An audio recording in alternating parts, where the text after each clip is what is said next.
Good morning mga kapapa. Ngayon mga araw mga kapapa, hindi tayo pumasok sa ating trabaho dahil gagawin natin ang bahay natin. Sariling bahay ko. Bali, priority ko ngayon ang bahay ko matapos mga kapapa. Ngayon bumili tayo materyales para sa ating bahay ito.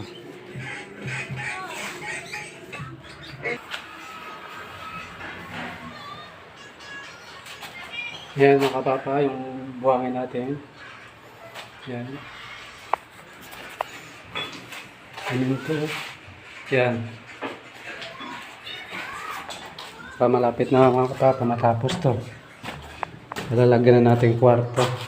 Yan. Plywood na lang kulang yan.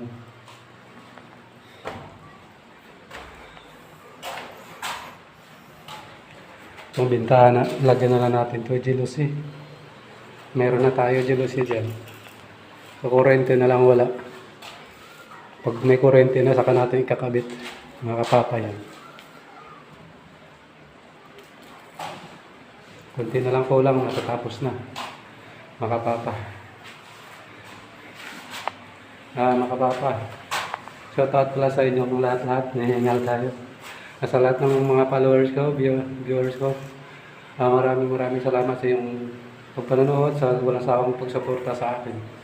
Mga kapapa, bye-bye na. Bye. Love you all.